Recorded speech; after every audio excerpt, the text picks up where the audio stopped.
Welcome back, wonderful people. Today is day 2 of Kubernetes. My name is Janelle, and thank you for going on this journey with me. Are you feeling a little lost in the world of tech?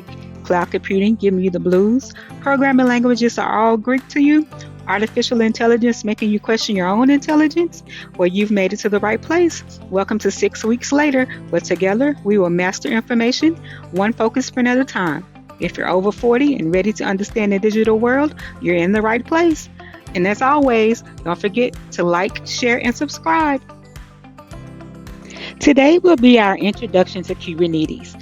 Don't worry if something doesn't click right away. Today will just be a high-level overview.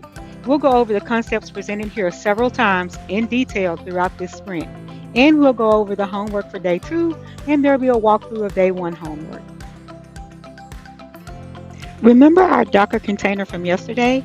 It's like a perfectly packed, standardized box containing your application. Now imagine you have hundreds or even thousands of these boxes. How do you make sure they all start correctly? What if one box crashes? How do you automatically repair it? What if you need 10 copies of a popular box and only 2 of a less popular one? How do you make sure all of these boxes can talk to each other safely and efficiently? How do you update a box without causing downtime for your users? This is where Kubernetes comes in. Kubernetes is like a highly intelligent, automated orchestrator or conductor for your containers. It manages all of these boxes or containers on a large scale. Think of it like this. Docker is a shipping company that creates the standardized box or container. Kubernetes is the massive automated sorting facility or warehouse that manages where those boxes go, how many copies there are, and ensures they're always available and directs traffic to them. Just like there are benefits of using Docker to create containers, there are benefits of using Kubernetes to manage them. Self-healing. If a container or even an entire server crashes, Kubernetes automatically detects it and replaces it. Your application stays online. Scaling. Need more copies of your app during a busy time? Kubernetes can automatically create more boxes and distribute them. Less busy, it can also reduce them. Load balancing. If you have multiple copies of your application, Kubernetes automatically distributes incoming requests evenly among them. Automated rollouts and rollbacks. Deploying a new version of your application is smooth. If something goes wrong, Kubernetes can instantly revert it to the previous working version. And resource management. It efficiently uses your computer's resources, your CPU and memory, by packing containers optimally onto servers. Now let's dive into the Kubernetes architecture. Kubernetes, your main warehouse, is divided into clusters. Clusters are like mini warehouses. Each cluster has a control center and many workers. The control plane is the brain or control center. This is where all the decisions are made. It's the manager of your Kubernetes cluster. The control panel or control plane is further broken down into some key components. The API server. This is the main entrance to the Kubernetes brain. When you type in kubectl commands, you're talking to the API server. It's like the main reception desk of the warehouse where all requests come in. Etcd. This is Kubernetes memory or database. It stores all the configuration data and the current state of your cluster. For example, I should have 3 copies of this app running. This server has X amount of memory. It's vital. The scheduler. This component watches for new boxes or containers that need to be run and assigns them to available worker servers. It's like the logistics manager deciding which empty dock a new shipment should go to. The controller manager. This is a collection of controllers that continuously watch the state of your cluster and work to make sure the actual state matches your desired state, which is stored in etcd. For example, if you say I want 3 copies of my app and one crashes so only 2 are running, the controller manager sees this discrepancy and tells the scheduler to start a new one. It's like the supervisor who makes sure the warehouse's inventory matches the order form. Now let's talk about the other half of our cluster, the worker nodes. These are the muscle or worker servers. These are the actual servers or your single VM and Docker desktop where your boxes or containers are run. In a real Kubernetes cluster, you have many of these. Now let's go over each key component on each worker node. The kubelet is the agent that runs on each worker node. It's the primary worker bee. It listens to instructions from the control plane via the API server and manages the containers running on its specific node. It's like the foreman on each loading dock, making sure tasks are executed. Kube-proxy handles network communication for your containers. It makes sure that traffic, like web requests, can reach your containers and that containers can talk to each other. It's like the traffic controller for all the trucks and forklifts inside the warehouse. Container runtime, such as Containerd or Docker, is the actual software that runs the containers. Docker Desktop uses its built-in container runtime. It's literally the engine that makes the boxes run. Here's a diagram of a Kubernetes cluster architecture.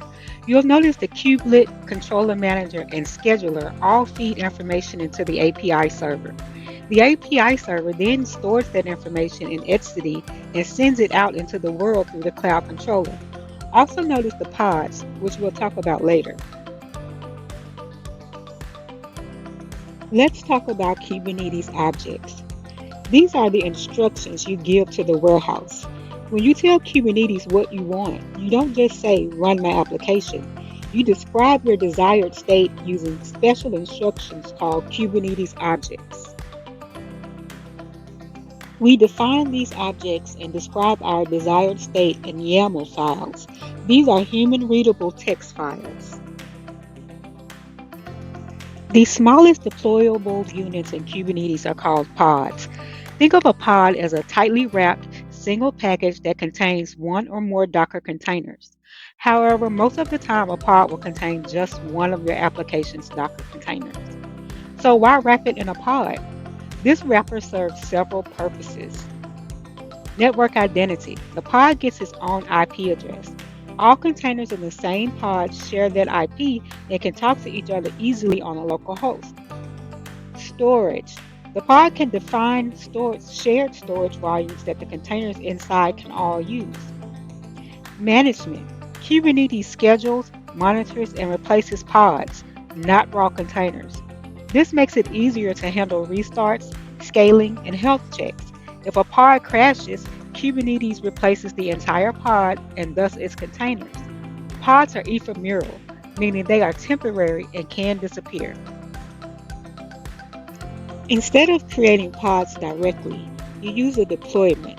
A deployment is a higher level instruction that tells Kubernetes, I want to run X copies of my pod, which contains my application's Docker image, and I want to manage them this way. Deployments are excellent for stateless applications because they handle replica sets, which ensure that a specified number of identical pods are always running. They also handle rolling updates. If you deploy a new version of your app, the deployment will gradually replace old pods with new ones, ensuring no downtime. And they also handle rollbacks. If the new version has issues, the deployment can easily revert to a previous working version. The final item we will cover today are services. A service provides a stable network endpoint or a consistent IP address and port for a set of pods. It's like a load balancer and a service discovery mechanism. Users or other applications talk to the service, and the service intelligently directs their requests to one of the healthy pods behind it. Pods can come and go, but the service's IP address and name remains constant. We've come to the end of the lesson portion of day 2. Let's go over the key takeaways. We went over the high-level concepts of Kubernetes. These include orchestration, self-healing, and scaling. We also went over the basic architecture, the control plane, which includes the API server, etcd, scheduler, and controller manager, and the worker nodes, which include kubelet, Kube-proxy, and container runtime. Finally, we covered basic Kubernetes objects, pods, deployments, and services. Here's a general overview of today's homework. Detailed instructions are provided in the Day 2 document. You want to start by grabbing this document. It will walk you through today's homework. You will deploy your Docker image as a pod in Kubernetes using kubectl run, then expose your pod using a node port service with kubectl expose. Finally, you will access your application running inside of Kubernetes via your web browser. That concludes everything for day 2. Thank you so much for joining me. Be sure to like, subscribe, and sign up for notifications so that you can continue on this sprint with me.